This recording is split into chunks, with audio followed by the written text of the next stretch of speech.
ఇవాళ మీకు ఒక ఇంట్రెస్టింగ్ స్టోరీ చెప్పాలి. ఒక పేషెంట్ చాలా ఫేమస్ ఫెర్టిలిటీ సెంటర్‌లో ఐవీఎఫ్ చేయించుకొని అక్కడ ఫెయిల్ అయ్యి నా దగ్గరికొచ్చింది. నేను ఐవీఎఫ్ చేయగా కన్సీవ్ అయింది. కన్సీవ్ అయిన తర్వాత స్వీట్స్ తీసుకొనొచ్చి ఇక్కడ అందరికీ ఇస్తూ నా దగ్గరికొచ్చి ఒక మాట అంది. "మేడం ఇంతకు ముందు జరిగిన సెంటర్‌లో నాకు శ్రద్ధగా ఐవీఎఫ్ చేయలేదు.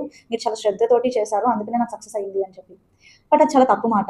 ఇంతకు ముందు తనకి జరిగిన ఐవీఎఫ్ కూడా ప్రాపర్‌గానే జరిగింది. కానీ పేషెంట్‌కి ఉన్న క్లినికల్ ప్రొఫైల్ ఏటిపికల్. అంటే 100 మంది ఉంటే తినకున్న ప్రొఫైల్ ఓన్లీ 10 మందికి మాత్రమే ఉంటుంది. అది ఐవీఎఫ్ చేస్తే కానీ తెలియదు. ఎప్పుడైనా ఐవీఎఫ్ చేసేటప్పుడు ఎవరైనా 90% ఉన్నారు అని అనుకుంటారు కానీ 10% ఉన్నారు అని చెప్పి అనుకుని ఐవీఎఫ్ చేయరు. సో, ఈ పేషెంట్ ఆ 10% ఉంది అనేది ఫస్ట్ ఐవీఎఫ్‌లోనే తెలిసింది.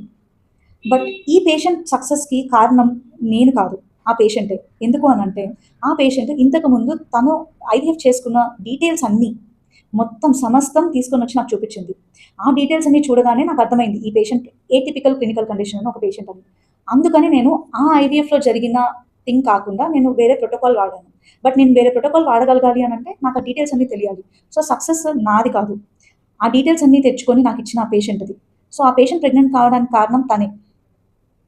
మీరు కూడా ఎప్పుడైనా ఐవీఎఫ్ చేసుకున్నప్పుడు డీటెయిల్స్ అన్నీ కూడా నెక్స్ట్ డాక్టర్ దగ్గరికి తీసుకెళ్ళడం చాలా ఇంపార్టెంట్.